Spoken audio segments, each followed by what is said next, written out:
Well, good morning, everyone. Thank you for joining us this morning for our second 2018 Stakeholder breakfast presentation. For those of you that don't know me, my name is Mike Hansen. I currently serve as the director for the Office of Traffic Safety. Work with a really great crew over at DPS and in the OTS office, as well as with all of our partners out there. As we all know, or most of us know, this is the 15th anniversary of the state's Towards Zero Deaths initiative. Many of you have been instrumental in the successes that we have realized through that TZD effort. A 40% reduction in fatalities in a 15-year time period is an incredible accomplishment. Minnesota is recognized as a national leader in the fight against preventable deaths as a result of traffic crashes. And so that's in no small part thanks to all of you and the efforts that you have put into this program. We've got a very interesting seminar put together for you this morning, and to get things kicked off, I'd like to invite Colonel Langer and Captain Chris Erickson from the State Patrol to step up for a few words. Thanks, Director. And so it's good to be here on this topic.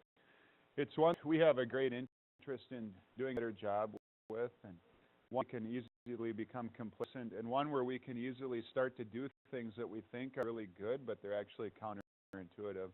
Not that long ago when I worked the road, and I see people here that I worked the road with, and one of the things I'd hear troopers say, and John will nod and shake his head, but we crash on the road, and the first thing they do is they shut the road down, and you'd hear a trooper or a firefighter or someone say, "I don't know if we back them up to Iowa, I'm not getting hit." And that's what did, is they'd back the freeway up to Iowa, and then they thought they had this perfectly safe scene, and then you start to realize that the backup creates problems, and it creates secondary crashes. It then creates other troopers or deputies, cops, to have to go deal with that crash. And look at the data, it actually shows that it's quite dangerous for first responders to back them up to Iowa. You might be protecting yourself right there, but you're creating all this other trouble for other people, and then not to mention the motorists that run into each other in that backup. And so we've really tried to put a lot of energy recently behind Tim's, and I know Captain Erickson will talk about that. We found some other states that are just doing gold standard work related to traffic incident management and really trying to do a good job at being smart. But it's tough because it's, at a scene, and St. Paul Fire Department shows up, they've got their protocol, Minneapolis Fire Department has their protocol, then the local tow company shows up, and everybody has their idea of what they do to keep themselves safe, and we're not on the same page, and a lot of times, as I mentioned, it's counterintuitive. So I'm excited today for you to hear from John and Scott, in particular, the two guys that I've worked a lot with on these issues and take it very seriously, and one that we can all, no matter where you're from here, as part of this meeting, you can take something and go back and implement it, and sometimes it just requires that conversation diplomatically and politically correct at a scene to say, hey, can we do it this way instead? Because some of this that we see on the road is really counterintuitive, as I've said like 3 times now. But we see it quite a bit on the freeway, and I'll say this, because we're amongst friends, troopers are guilty of this too. So we don't have it all figured out. We've got some work to do with our culture, do a better job than what we have done in the past and what we still do today, if it's all about keeping ourselves safe. So without much else, I'll pass the microphone to Captain Erickson. He's probably one of our most passionate people on this issue, and he's been passionate about it since before it was a big federal deal and kind of this flashy thing with highway and NHTSA and everyone else. He's been on this and has practiced what he's preached on. So, Captain Erickson. Thanks. Good morning. I don't have much else to add to that other than I'll just say that to echo Colonel's sentiments, and Sergeant Scott Wall, who's here, and Mike will introduce him in a minute, but we have maybe not managing scenes sometimes as effective as we should. And Scott Wall, who has worked in the 4550 station since, which is the downtown Minneapolis, our busiest station by far, and he's been there since day one, since we got the academy, which was 1999. We have room to improve, and our command staff at the State Patrol has recognized that we can improve some things. As a result of that, I went down to Arizona and spent some time just kind of looking at how they do things. They're very good at it. They've reduced their lane back up to speed by 68% is just do some changes and recognizing some things that these gentlemen are going to talk about. The one thing that I would offer for the first responders, and it kind of echoes what the colonel was saying, you know, firefighters will run into a burning building and get victims out of there without maybe blinking an eye, and police will go in to get a robber out of a store, armed robber to rescue people, but yet some don't give much thought to the congestion, the problems that we cause by ineffective incident management. And like the colonel said, not only is it safer for us to move those things off or effectively manage those scenes, but it's safer for the public, and we can never lose sight of that. We have to do our due diligence and do what we can do the congestion times and things like that, like Arizona. Can't tell my counterpart who's in the back from West Metro and myself have been meeting and discussing this, as well as John McClellan from the Regional Traffic Management Center, and we're moving in the right direction, but we got a lot of work to do, and I'll let the gentlemen that are going to present here talk about those things. So I'm going to turn it back over to Mike Hansen. Thank you. And thank you, Captain Erickson, for that. That is all of our first responders, which brings to the heart of our presentation today. Towards includes our first responders, and keeping yourself safe at the scene is every bit as important as doing the job that we've all sworn to do out there on the road. I did some quick checking this morning. So far in 2018, there have been 73 line-of-duty deaths for law enforcement. Of those 73, 27 have been the direct result of a motor vehicle crash. Of those 27, 11 of those involved another vehicle striking the squad car, resulting in an officer fatality, and 7 of those involved an officer being struck while on foot outside of their vehicle. Now, if we branch that out and we look at our EMS partners, if we look at our minute and construction partners, and we look at our agencies and everybody who is involved in assisting in clearing these incidents from the road, there is a significant problem that needs to be addressed.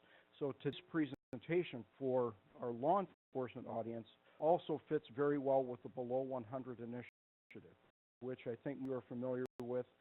The goal is under 100 officer fatalities each and every year, and continue to drive that down. So this is a logical step for that. And we include all of our other roadway partners in that initiative as well. Before I go on real quick with the actual presentation, for our audience who's viewing us remotely, I'm going to hand the mic out, and everybody in the room, just please give a quick introduction, your name and who you're with, please. And we'll get to you guys here. Monica Jensen with County Attorney's Office. Judy Thill, Fire Department. Your Office of Traffic Safety. Kristen, Office of Traffic Safety. Jane Landwehr, Office of Traffic Safety. Northeast and Northwest Minnesota towards 0 death. Tim Parkos, Washington County. Kathleen Haney, Office of Traffic Safety. Aaron, Federal Motor Carrier Safety Administration. Race to Traffic Engineering. Peter Bukic, Engineering from INDOT. Sheriff's Office. Kristen O, Traffic Safety. Jones, Office of Traffic Safety. Jennifer Lake, firefighter EMT. Warner, EMT, retired firefighter this year. Pat Morris, EMT. Kat Brown, St. Paul Police Department. Shreya Dixit Foundation. Michael Fish, Public Schools Driver Education Program. Kyle Kaminsky, Mass. Jesse Hudak, Office of Traffic Engineering, MnDOT. Mark Clay. State Patrol. Michael Gall, Bloomington Fleet PD. Hennepin Healthcare, Hennepin County Medical Center. Karen Spratler Group. David Sheen, Hennepin County. Stephanie Mallet, Center for Transportation Studies at the University of Minnesota. Hennepin Healthcare and the Minnesota Emergency Nurses Association. Minnesota's Emergency Nurses Association. Shannon Ryder, Office of Traffic Safety. Lionel Lakes Police. Person, Lionel Lakes Police. Patrol. Jason Barton, State Patrol. Is MnDOT Office of Traffic Engineering and TZD. Jessica Southeast, TZD, Regional Coordinator. Gordy of Traffic Safety. Kokise Metro Bus Operations. Annette Lark, South Central Southwest TZD Regional Coordinator. Minnesota Department of Health. Olin, Center for Transportation Studies at the University of Minnesota. And Risk Management.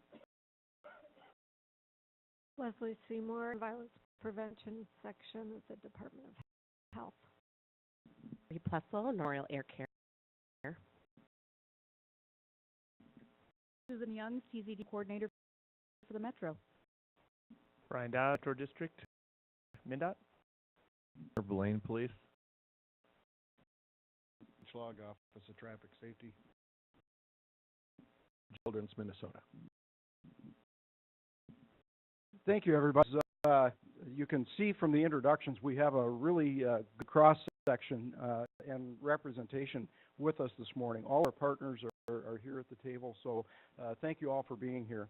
And we also have a number of folks who are joining us via the web, so I would like to welcome all of them as well.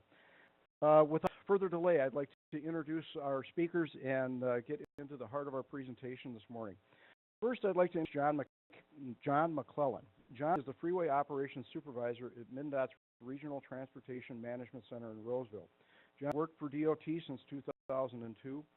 John's group is responsible for monitoring 800 Metro freeway traffic cameras, locating incidents, deploying overhead signs, coordinating response with the State Patrol, dispatching the Freeway Incident Response Safety Teams, the first units, and John is a regular presenter to first responders on highway safety and emergency traffic control. Also presented Scott Wall. Scott, Minnesota State Trooper, has been with the State Patrol since 1999. Captain Erickson noted, Scott has worked the downtown Minneapolis Freeway Station within the patrol is the 4550 beat for his entire career. That's a remarkable accomplishment for somebody like Scott. He is the lead instructor for the State Patrol Freeway Operations and Scene Management Instructor. Scott duties of a trooper in the busiest station the State Patrol has and does it well. Scott presents freeway operations and scene management to fellow responders and agencies upon request. And then we have Tom Tomek, who is has been in emergency medical services for 34 years and currently serves as the Manager of Quality and Risk at Allina Health EMS and Risk Manager for the Allina Health Corporate Security. He serves as a clinical skills instructor with the University of Minnesota School of Medicine's Emergency Medicine Program. He's a senior rater with the medical school's Milestone 2 project and instructor for the United States State Department. He's a paramedic with the Woodbury Public Safety Department. He has a master's degree in political science and an education degree, in education. So I am going to turn it over to our presenters this morning. And I think am I hot on my microphone? You can hear me all right? Am I on and on? That is, I am all right. Answer has been presented, so and you can hear me on the side. Okay, so on my side, so we look at the traffic cameras. So you know, we watch people crash all day long. Watch people crash from that 100-foot view of how things happen, and then we work with we work with the first trucks, put up the signs. So we approach it. So myself, any of the folks who work in our office, we have seen literally tens and tens and tens of thousands of crashes. So that's the perspective that I come to it. I also come in with two hats.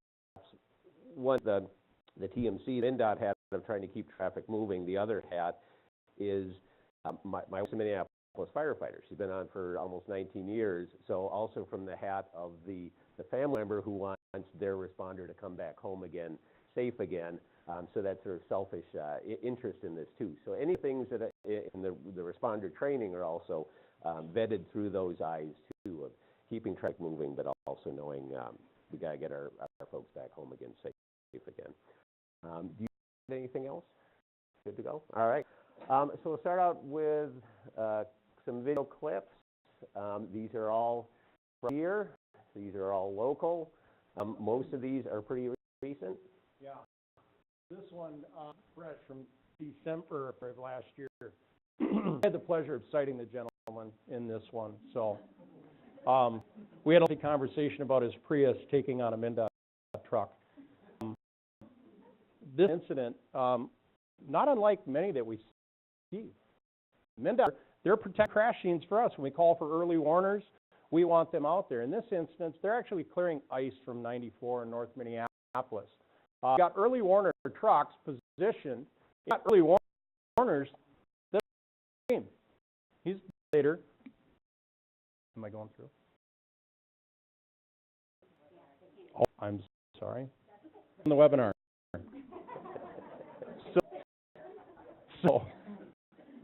So rock. What you'll see with this, as John hits play, you'll see the gentleman come in from the bottom of the screen here. Now his excuse was a guy wouldn't look to the left. Let him change lanes, and that's how this evolved. I pray for play. There we go.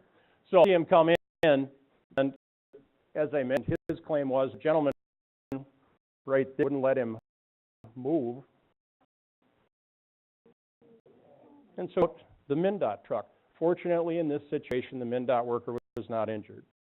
So we responded to this. I was the first call on the scene. We had on the freeway. We weren't sure what we had. We didn't have injuries, like I said. That's fortunate. He said the gentleman wouldn't let him move over. So, and he also, Prius wasn't totaled. Your Prius on a MnDOT truck is totaled. So for careless driving, he was going to take me to court. To court, right there. This next responders, us working out there. It's February of this year. It was a Sunday morning. I was working on this morning. One of our worst fears, frozen bridge decks. Oh, they are the absolute worst. You can see a fire response. They're pulling right shoulder. You can see the frozen deck. The frozen deck right there. So people are slowing down, but they're slowing down too late. Fire hit, and we have another crash. Look, all of the folks that are disciplines involved. Responders are downstream here. Fire truck pulls up here. We've got vehicles off the road in multiple areas. Very dangerous situations, but that's where we're at. That's where the responders are working. The paramedics, the firefighters, law enforcement. That's where we are. So, bridge day, one of our nightmares.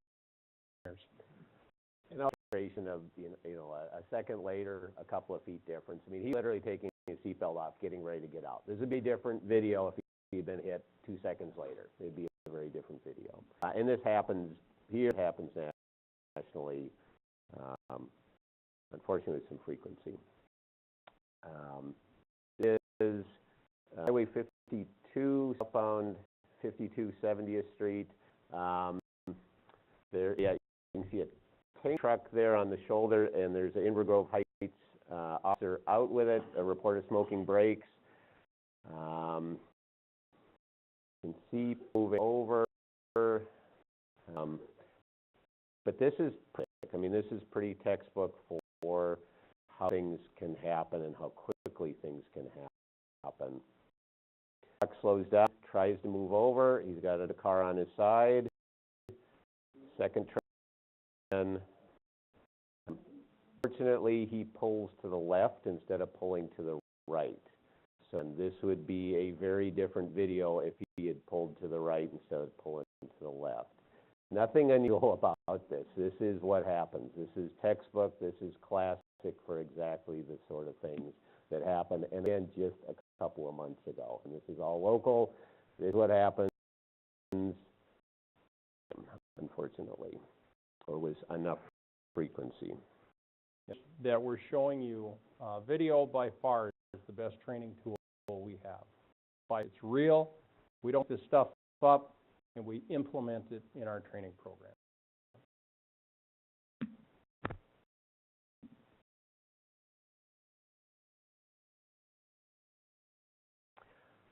If Scott wants to give a lead in on this.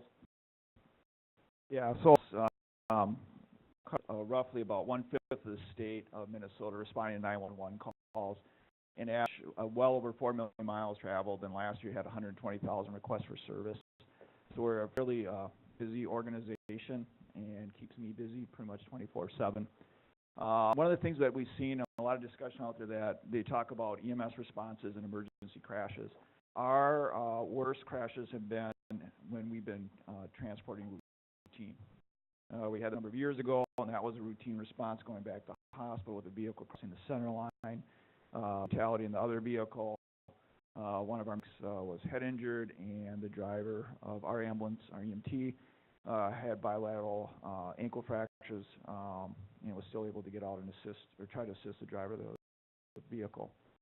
I'll pad our crashes that are really bad, responding routine, not emergent. So I think that needs to be looked at a little bit more, because it may be more of a myth than actual reality that is out there. This one, we're a transfer patient from Cambridge down to Minneapolis Children's. Not only, and was driving, it was a 5-ish zone, and the crew at the time was somewhere between 55 and 60. We have telematics, so we're able to go back and look at exactly what the speed was in that area, what the vehicle was doing, how quickly they decelerated, other things like that, and so forth. So, you want to play the video there?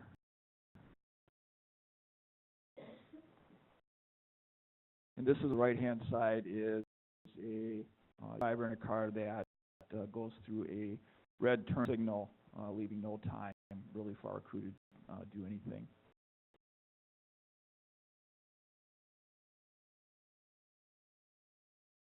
So there, the interesting thing about this was pulling the time, was the amount of time for law enforcement on scene. We had law enforcement on scene within minutes, and multiple law enforcement on scene in a few more minutes. So it was we're gonna have it's a good location to have a crash versus out in our rural area.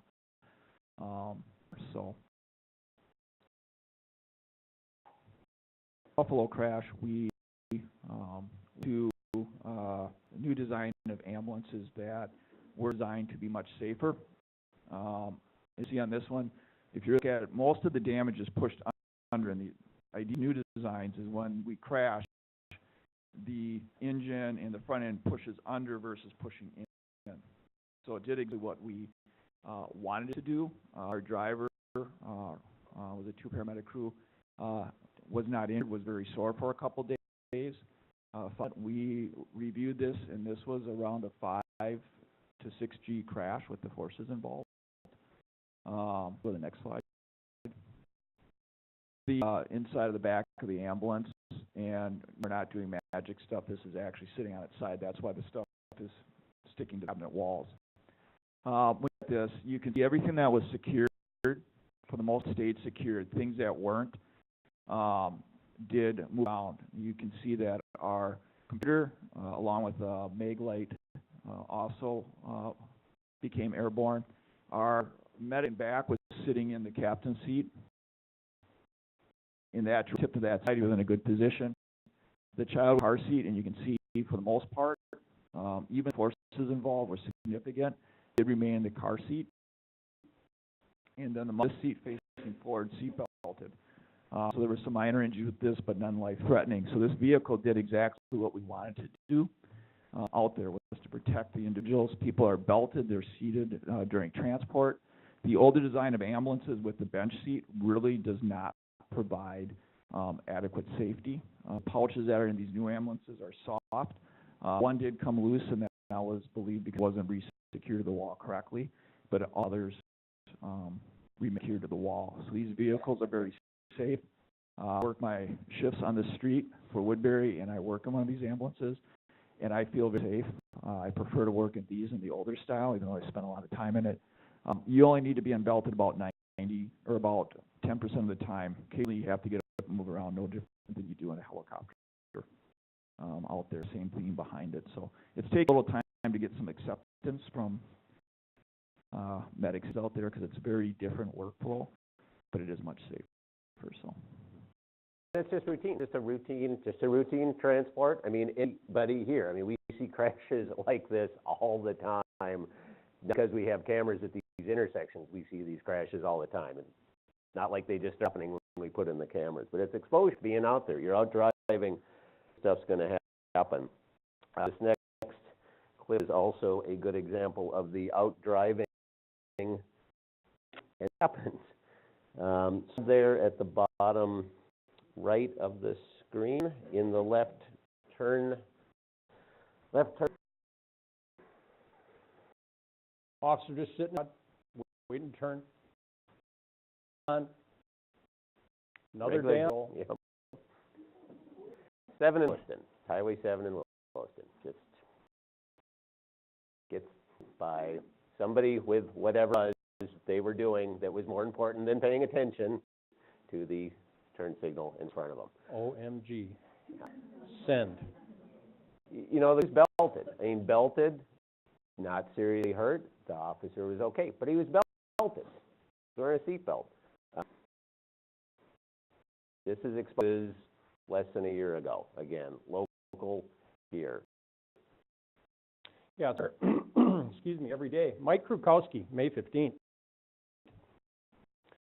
Came running downstairs. She said, one of your partners, it's on the news, one of your partners got hit. It just, oops, need the mic. Hello again. Well, my daughter told me one of your partners has been hit. Last year. So, put it on, and I see this.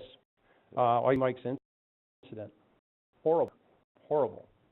That Chevy Tahoe. That's Mike Doctor with Colonel Langer looking at his squad. And Colonel, I think you'd agree, a Chevy Tahoe eating that much energy, devastation. That's all you can say. Correct? Yeah. His seatbelt saved his life. Very simple. Very simple. Fortunately, Mike's doing well. I talked to him last week. I told him we were going to mention his incident. He absolutely wanted us to get it out there. So, but his seatbelt was what saved him. For this, car left at freeway speeds, went through the freeway fence. Mike was simply driving on the frontage road and was hit head on. And again, it's a full-size Chevy Tahoe versus or an explosive vehicles that we operate on a daily basis. So, this one is a little hard to watch, so I caution folks. It sounds like we're doing okay, and I think we're doing all right in webinar land. So I will hand this off to who does not have a mic on. This next one's a little hard to watch. I caution folks who you know, a survivor, or if you're a family member survivor, I give that preface to this. This is not a fatal incident, but it is hard to watch. So it is typical. This is typical for what happens and how things happen. South on 5W, Burnsville, south of 13, just for McAndrews, pulls over the right shoulder. It is summertime, it's August, it's 3 o'clock in the afternoon. He's there 30 seconds. I think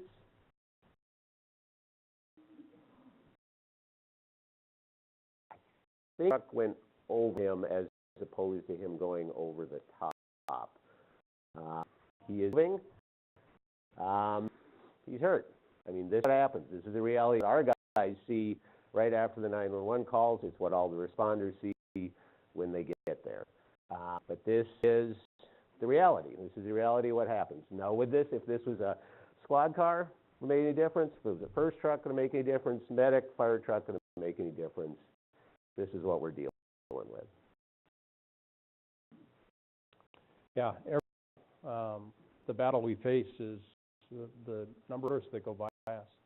So talking about with this responders in TZD towards zero death, the concept's outstanding. responders get forgotten in this equation, sadly. Part of this equation. We're going to tell the numbers, but we're important, and we need to correct this. Police, a very difficult culture to train. Fire, a very difficult culture. Paramedics, we all have sets. Training is easy for a lot of us, but we have to train. That we overcome this. We have to train and implement.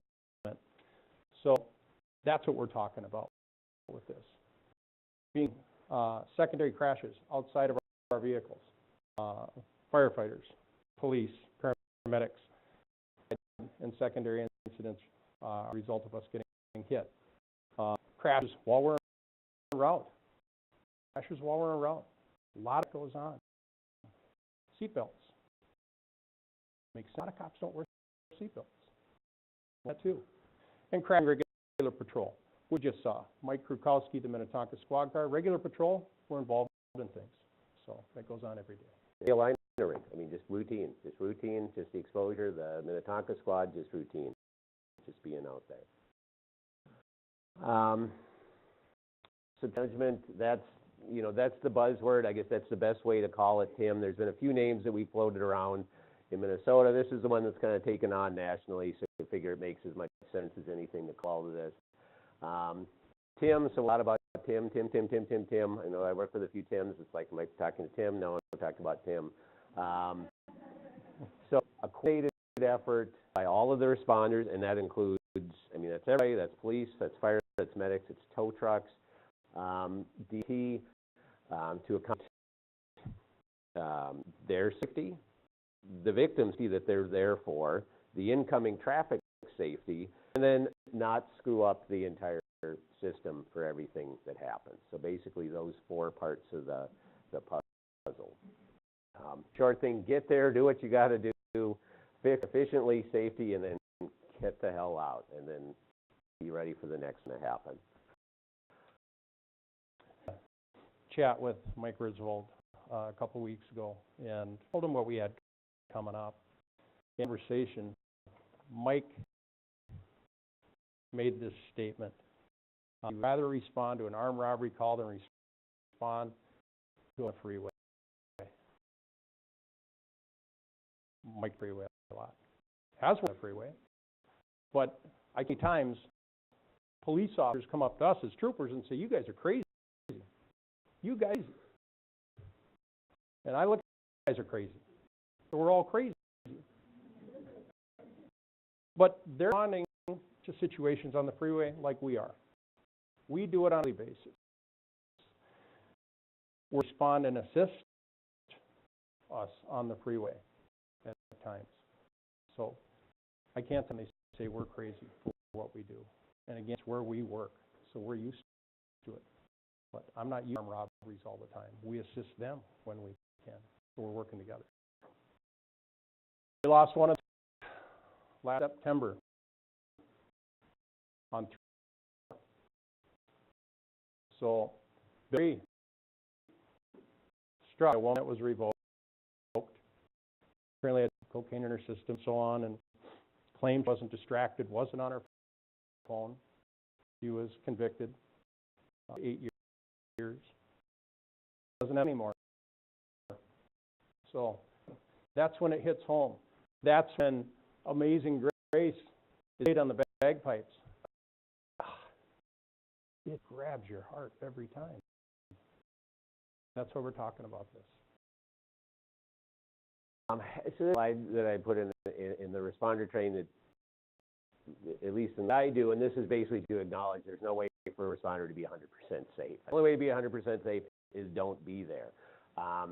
You are adjusting your probabilities. As a responder, you're adjusting your probabilities. More likely, less likely something bad happens. If something bad happens, who is it bad for? I mean, that's basically the honest truth of what it is that you're trying to do out there. Best practice for scene management, the traffic control, and the equipment. So I took the four, the E that are listed for TZ, and then just tried to kind of remake those for the responder training side of it. So education part, what's educating responders on the best practices? So that's training. Enforcement, department policies. Does your department, does your police, fire, your EMS department, if you're a tow company, do you have policies, do you have practices? Wearing a seatbelt. Do you wear a seatbelt? Do you wear your high vis? And implementing and enforcing. Engineering emergency vehicles. Oh, how many years do you think ambulances have been crash tested for? 2 years for? From 2015 was when they started. I heard this years ago that they don't crash test ambulances. I was like, are you kidding me? So a new thing in the last few years is to crash test ambulances. Police squads, I mean, that is a relatively new thing. After some very high-profile, horrific crashes, there is more engineering of police cars. Fire trucks, I mean, these are specialty vehicles. So outside of the scope of this group, but it's something that everybody, if you didn't know it already, if this is news to you, it's probably just one of those interesting things that there is not engineering or there is limited. Also things like lighting, you know, whether it's much lighting or not enough lighting. The big problem with emergency lighting is it's all about saying, here I am, don't hit me, don't hit me. It's very little of it is about direction and saying, go that way, go that way. Still fairly creative in putting an arrow board, just like our highway helper trucks, on one of our fire trucks. So, I mean, that's the kind too. Give direction. Acuity, so you see the high vis, you see that in a lot of the fire trucks now, some of the medic units, you see the retroreflective on the vehicles themselves. I mean, just basic stuff. It's not like $1 million equipment. It's just things like cones and flares, stop slow paddles. A $20 tool for a fire department is basically that you got a guy out there doing that. Well, if you have a stop slow paddle, you can still do that, and you can be a lot more effective, and you can be a lot more recognized. If you know that you have to, that you should get this. This is just basic things. None of this is $1 million stuff, at least on the equipment side of it. Also, what are we doing about it? Tim, as had mentioned, train all responders. That's what we're looking for. And in Minnesota, there's no required TIM training for those responding to highways specifically. Talking about police, fire, and EMS. Post mandates, things like that. That's really what we're looking for. We want to include mandated training in this aspect. And we look at that training. We can't just do it once. We need to keep revisiting this on a yearly basis, maybe 6 months. That's just avoid complacency. We implement that training. So yeah, we really need to bring it to the forefront. One of the things with training on EMS too is typically we're not the first ones on the scene, so we're not always thinking about that safety when we get there. Until about a year ago at Woodbury, the paramedics responded in quick response vehicles. So I would often be the first one on the scene. So my idea of safety was much different. I would be checking mirrors before I get out of the vehicle, being aware where I'm walking, where I'm parked the vehicle. When you come in an ambulance, law enforcement typically there or may be there. So EMS is this assumption that the scene is protected and safe, which may not be because drivers are not paying attention as much. They're on their cell phones, doing other things, and we start to see a lot more of them drifting out of the lanes and so forth. So even if it's controlled, doesn't mean that's something that can't happen. So we really need to start refocusing more on that education for EMS, that just because you get there third, fourth, fifth, still need to really be aware of your surroundings and kind of that situational awareness. And the camp trucks, I mean, the incident didn't clear until the tow truck is there and clears it all out of there. So you add up all the cops, the firefighters, the medics who are killed, multiply that by 10, and that's how many tow truck drivers are killed. I mean, it's about once a week or so that they're getting somebody killed nationally. So you can't forget the tow truck, but it's a whole nother group. It's a more complicated one because it's private sector. That all gets complicated, but it's one that we have to remember as part of this equation. Okay, so what are we doing? A little bit of an overview. So starting in about 2002, this is one of the first things that I got assigned to do. Support that time Sue Growth, Brian Carey, the three working together on trying to put something together. And it was had that very much that TMC focus. So keep traffic moving, keep traffic moving, keep traffic moving. At the same time that we were kicking that off, a very high-profile death, Captain Grenholm in Esco was struck and killed. Minor vehicle fire on 5 just south of Duluth. That really got attention to this in the fire service, and it really got fire service thinking about it, and that was followed up the next year by another line of duty death of Captain Don Billigan, St. Augusta, just south of St. Cloud. Again, off the road, but struck by a vehicle. So a lot of attention on the fire side of it. So our program evolved. Judy was working on something when she was as the assistant chief for Maple Grove Fire. She was working on something for their folks. We were able to train those two to get and learn from each other, and then found out about Scott, got in touch with Scott that he was doing something for patrol, put these things together. And other people, just some of the other folks who are working on this, who aren't necessarily part of it anymore, but were part of this. Dave Long with North Memorial, Don Schmaltzbauer was State Patrol, Jeff Lars Larson with North Memorial. These are other folks who are working at Kelby up in North Minnesota. There's been some other people. This isn't just us. There's other folks who recognize that this is critical life safety to their people and have tried to put things together. So our NDOT one figure between myself, Judy, Scott, Lieutenant Strepper, a few other folks, about 250 of these classes across the state since 2002, anywhere from 10 people up to some big ones where you got 300-400 people. Average of these is about 40. Mostly it's been fire departments. Some enforcement, some EMS, some public works, some tow areas, but all of the state. So everything from metro to some of the most rural areas in the state. So all the state, it is post-certified. This program was essentially from scratch. I mean, there was not anything like this. There were bits and pieces. A lot of this MnDOT program was from talking to fire, from going out, presenting, hearing the feedback. Well, what works here works.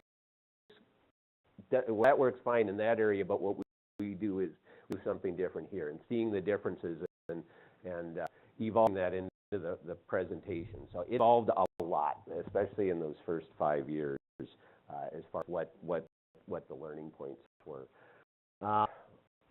We did anything from 1-hour classes to 8-hour classes. I did this in terms of the logistics. The sweet spot as far as what an agency has time to train for and what the basic minimum to get, here's the basic things that you need to know. Roughly an hour for EMS, hour and a half for law enforcement, 2 hours for fire.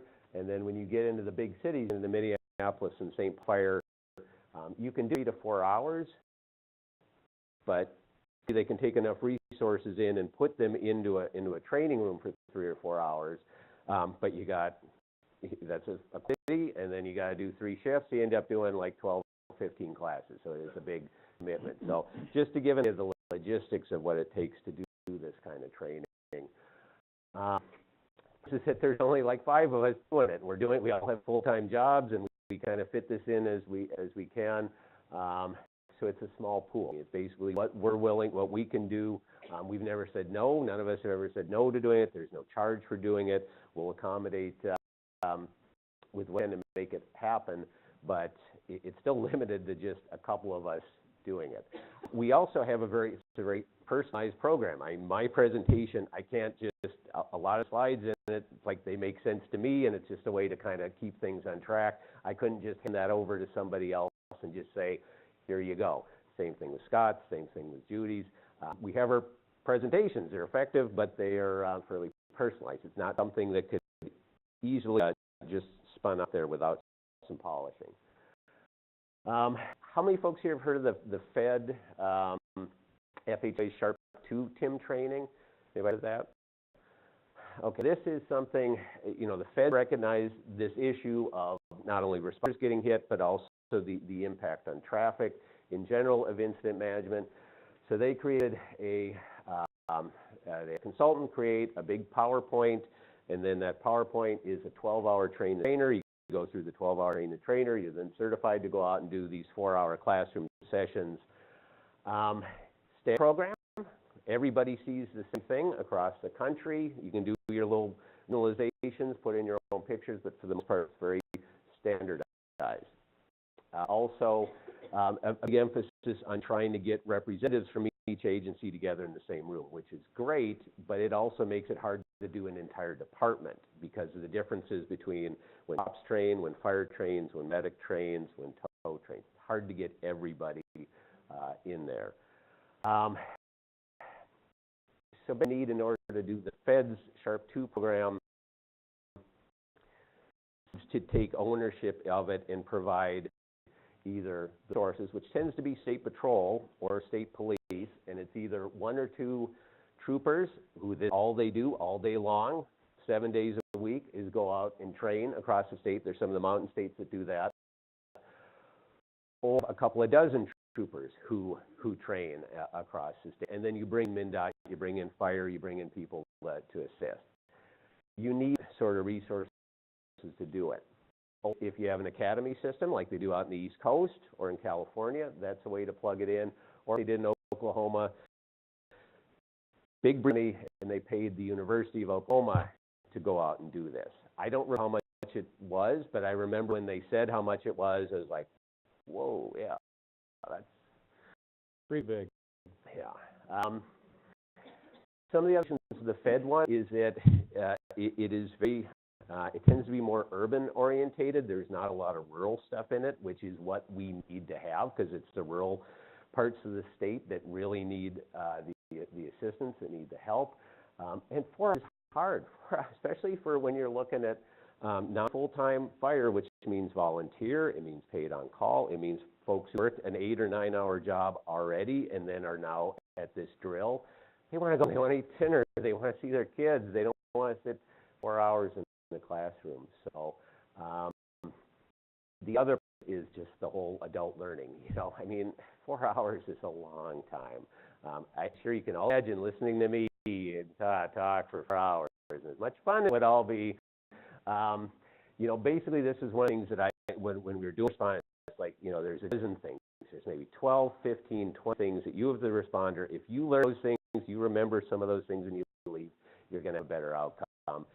You have 100 things at people, are they going to remember all that? I mean, yeah, it's all interesting, maybe interesting to somebody, but it's just not the way to do it. At least that's my opinion out of it. So scene safety, that's something that we are very fortunate to develop as a multi-agency. Back in 2013, we secured some funding from the Minnesota Fire Marshal's office. We're very thankful for that. But a bunch of us got together, the resources we had. We pooled some people. We met extensively and discussed this. What do we do? What can we produce that is basic training, if you will, best practices, and send out to every agency in the state, that being law enforcement, fire, EMS. Our tow operators also view this video. So we built this video, hired a production company. We did produce, it does exist. It's real. Put it out to every agency in the state. We asked them, use this, train with this. Thursday, implement it, look at it. Then it gets stuck in a drawer and gets forgotten. We asked, visit it. Every form it out, watch it again. That helps us with complacency, one of our worst enemies. So, Minnesota Scene Safe on YouTube. Any of you come there and look at it, and to date, over 25,000 hits. That's quite an accomplishment. But it's quite an accomplishment. Another 75,000 and Scott can retire, so I think that's a start. We did a lineup. Then I started, we had some issues with speed, responding emergently and so forth. Some pretty ridiculous speeds, which we did until we had technology put in the ambulances so we could see that. So we worked on, and we actually put together a 4-part series of videos called Drive, that we were about 15 minutes in length and out, and even our own president took a very hands-on approach and would be paged anytime we had these speeds and would personally call the crews, even if it was 3 o'clock in the morning. This started in about March to April, and we're probably getting 55 to 90 overspeed alerts a week. At the end of June, we were down to about 2 per week.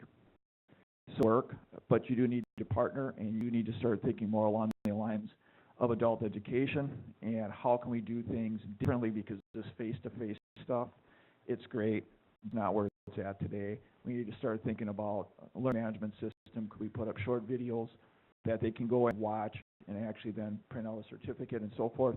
Those systems exist. It's not as difficult to do as a lot of us think. It's getting some resources, and obviously some dollars are required. But we didn't spend a fortune on the drive, and we did bring in an outside agency to help film. We had our legal department come in, present on some topics as well, and was very well received. So it can be done. It does not cost a fortune to do once you start to get some people together. So. All right, what can we do to hopefully all like, oh, what can we do? We want to help. Some suggestions. What could TZD, Minnesota, what could this group do? Make this a staple at the annual conference. For the first couple of years it was, and then it kind of fell off, and every once in a while it kind of comes back up. Just make this, there's a lot of staple things at the annual conference that are the same thing every year. They're there. That's good. I would request that training be one of those two, a 2-hour block every year, and then let's see how it goes at least, see what sort of the audience is. We have a network of TZD people throughout the state.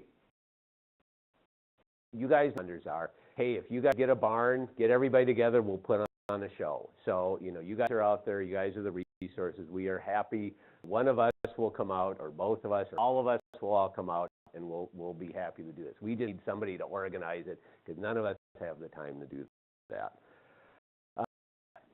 Support for ads, and again, some of this might be out of your realm, but if this is within your realm, or at least if it floats across your desk, try to get TIM training into the curriculums for police, fire, and EMS. Just try and get it in there somewhere. Wherever it makes sense, you guys know your industries, and you know what makes sense in there.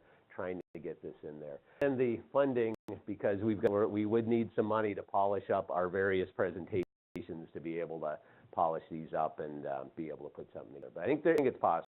I think it's certainly doable. And I think we've done something in Minnesota that's very different than what's been done in other parts of the country. I think we've got a good set of information. It's just a matter of figuring out the best way to deliver it. A couple from the feds.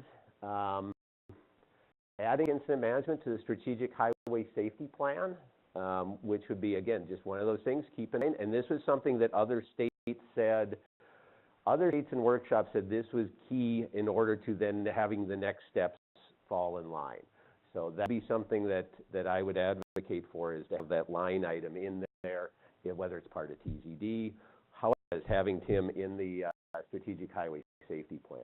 Something else to keep in mind, if this touches on you, and this was another request from the feds, was getting some key data points into the crash report and then into min-crash software. So 2 years down the line from now, but that's lanes cleared, time you're blocking the lane, the time the lane's not blocked, the time everybody was cleared, including the tow truck was cleared, is a secondary crash. And that is very subjective. It's a one, but it's a place to start. And then is it a secondary crash involving responders? Pull the data to find out, how many crashes involved ambulances? Did they have their lights on? But you don't, whether or not this was an ambulance that was on the shoulder to crash and somebody ran into it. You don't have the ability to pull that number. Same thing with a squad car. Things that are being done, some other states are several steps ahead of us. So it'd be nice to be able to catch up to them. There are all ways to measure it and then see what the effectiveness is and to see what the outcomes are. Toward death, that's our ultimate goal, right? Zero. Are we going to get there? It's almost impossible. Towards zero concept, outstanding, but will we ever get there with the motoring public? No. With responders, yes. Yes. And we have some numbers to justify that. World, think of this. One drives perfect. Perfect. No crashes, no weather-related incidents, it's a blizzard, you get from point A to point B, nothing happens. Oh, amazing. Suddenly for police, fire, EMS, they're employed. So, in a perfect world, right? 14 responders, 20 years. Over we've seen this number, we talk about this. This number's increased over the past 20 years. But look at these numbers, 1998, 2004, 2008, and then 2009 to 2017. Those are the years we did not lose a responder. Can we do it? We have. We've done it. It is achievable in Minnesota. These are close calls. Close calls where they did die, but close calls. Horrific incidents. But look at the dates.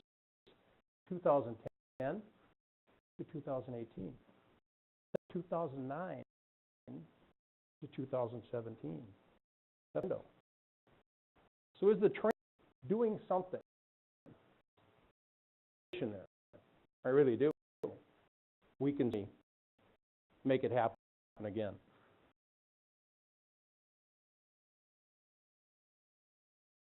If we can get to the next slide. The numbers, they really do. We've hit 0 times. And unfortunately, another incident happened. It's just a matter of time. But it will happen.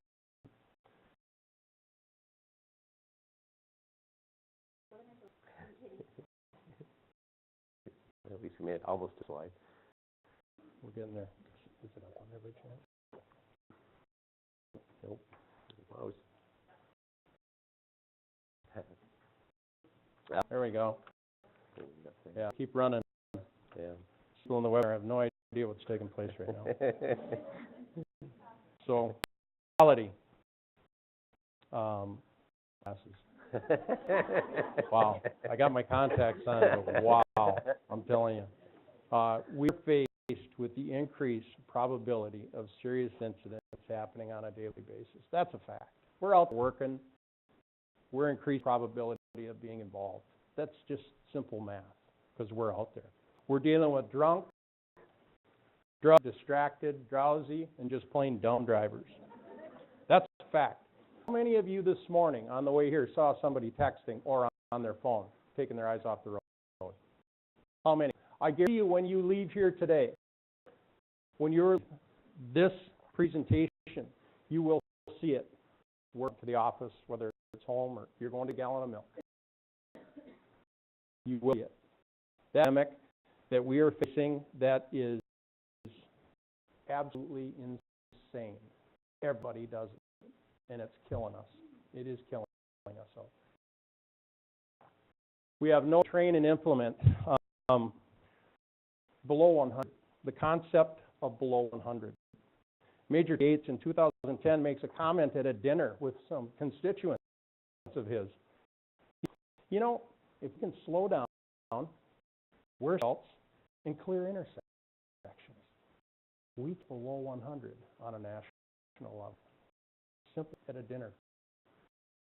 Boom. Below 100 was born. Right? Alive it's well.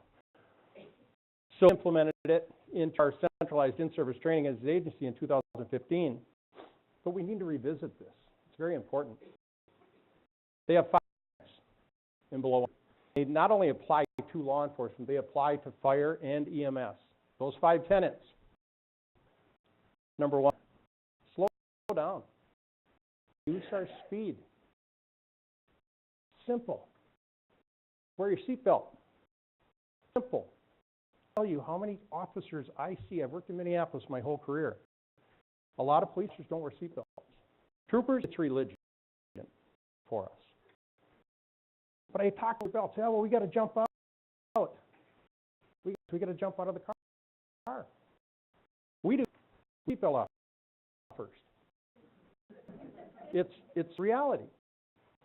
Seatbelt lies. The numbers speak for themselves. We know that. So, another, we've got reach speed. Wear your seatbelt. Wear your vest. Not really a piece of oak. But I asked on.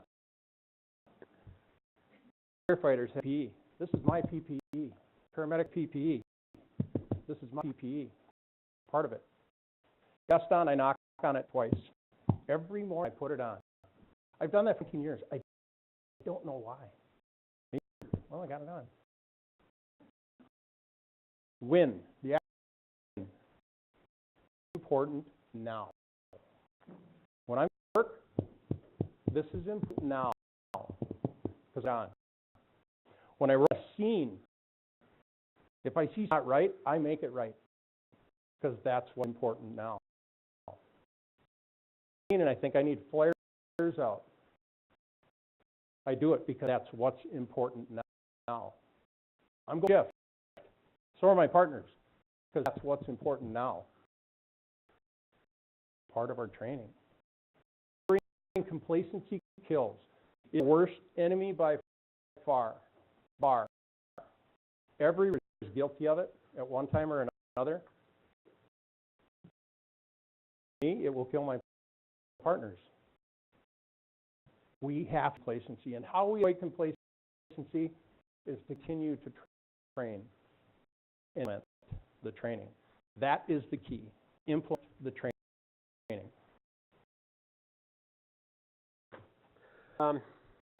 Yeah, so thanks everybody for the opportunity to come out and talk. I think we have questions. We also have our contacts up on the last slide. So we'll open it up to questions. Well, thank you guys. An awesome presentation and really timely, and I think a subject that we all need to pay attention to. We've got just a few minutes, and I'm going to open it up for questions. And for those of you who are still participating in the webinar, that you can submit your questions in the chat box, and then we will get those answered for you before we take the site down. So if you have questions out there in webland, please go ahead and submit them. And then before I open it up for questions, I just want to issue one challenge to the leaders who are here and who are participating. If you're in a position, whether it's police, fire, EMS, or wherever, protect your people, me participating in this process. And your leadership is going to be key to get buy-in from all of your personnel and to keeping your people safe. So this needs to be part of what is your culture within whatever entity it is that you have. So with that, I'd like to open it up for any questions across the room.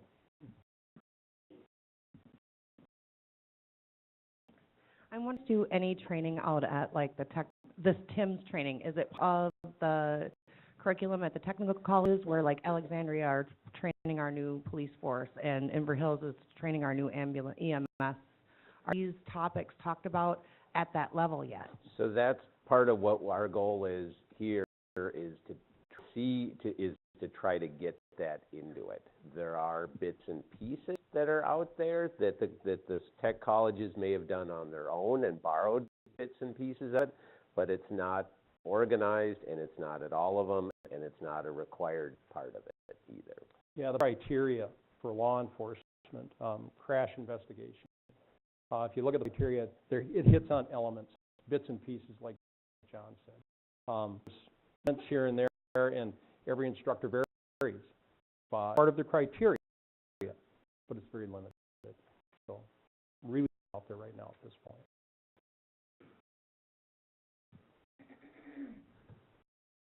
Has the TIMS program, has it been evaluated anywhere? It's effective. TIMS, it's instituting a variety of trainings and implementing those things when John and I and other instructors, Lieutenant Schrepper, have gone around and presented our training. It operates the TIMS program. The evaluations or evaluating it, you get evaluations. We come back and teach it again, refreshers, things like that. And correct me if I'm wrong, but to answer the question, the evaluation statistically, no. That's something that part of what the feds were looking at in trying to get those numbers into the crash reports is a step toward doing that. So you could say, okay, you had this many secondary crashes, and now we implemented a TIM program, and now we have this many secondary crashes. So a lot of, and the hard part is it's so many of these, the secondary incidents, you know, anything wrong and not have anything bad happen, you can do everything right, and something bad happens. It's such a variable, it's such a, I would say random, but such a variable, so many variables that come into play. So it's a hard one to just pin down and say exactly. I think we have an overall sense that it's effective. It makes sense. I think we've, you know, just looking at things, I think we've made improvements. I think we have a lot farther to go. Right, but it hasn't, even somewhere nationally where they do it, it's not been done. That's what the feds are hoping to achieve with getting those numbers into the crash reports, is to try to start pin down and say this much, this much, this much. On a national level, though, like for instance, Arizona and Tennessee, they embraced TIM, the federal program, and some of the things, for instance, like some examples would be addressing emergency scenes from just only one side of the roadway. Scenes faster, instead of taking up lanes, just get it off the freeway. They do have data. So like Arizona, like the one piece where I shared where they reduced congestion times and clearance times by 68%. That's a result of the TIM initiatives. Tennessee, I don't know what their data is, but I know that they've tracked it because John had discussed that with those folks down there. There's a numerous states that embraced TIM and they have better data. We, just to their credit, we haven't tracked some of the data to get a really good grasp on it. So I just wanted to add that. It is available in some states, though. And there we do it for the metro. We measure that lanes clear and that roadway clear time, and it has, even with the increase in the volume of traffic, we have been steady at a 30-something, 33, 34-ish minute clearance time in the metro. So that is something that has been evaluated and has been tracked for some time. But pinning it up is hard. Question, can my department schedule a TIM training session? If so, who is the best contact person? Oh, throw it up in the contact name and number to the web. Yeah, I mean, if you want to go through me is fine, and my contact info is on the back there, and then we'll figure out what, you know, who agency it is and what it wants, and then we'll go from there, and then whether it's who of us it is to come and do Okay, it. for everybody here and everybody online, this was a taped recording, and it will be available later today on the Minnesota TZD website, as well as the Network for Employers for Traffic Safety website found on the Minnesota Safety Council. So you have access to all of the webinar slides, which will have the contact information for all of the presenters, if you like it. So to answer that question, you can just reach out to any of these presenters, and their contact information will be readily available. And for those in the webinar, that was John McKellen. Hearing that. Yeah. But if you're more comfortable talking to fire, you're more comfortable talking to law enforcement, you're more comfortable talking to EMS, then, you know, reach out to that person on the contact. We'll make it happen. And said that, one thing that's very important to remember is it's rare that fire, police, and EMS get to train together. If you have an R that are listening, your smaller communities, take advantage every opportunity that you have to train together. If you're doing something on a Thursday night for the volunteers, invite your deputies, your municipal officers, make sure your paramedics are in attendance. And Minnesota's fortunate. We do get to train. We train a lot. Training costs money. And to implement the resources and train together, we need to take advantage of that. So please, your responders, even your tow operators, to attend any training that you think might fit. Questions from our in-house audience or online? Okay.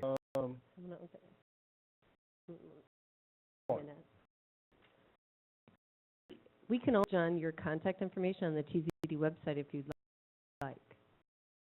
You're going to be a busy guy, John. Thank you. John, are you willing? Well, That's a nod of acknowledgement for the for the record, yes, that's. With that, oh, I'm sorry, one more question.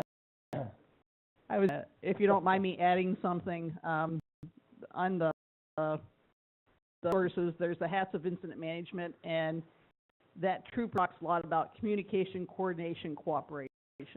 And that's a big thing here with police, fire, EMS, and tow operators, are those 3 C's. And as Colonel Langer talked about it, the balance of protecting, but also keeping that traffic moving. Thank you. Well, I have the opportunity to thank our 3 presenters.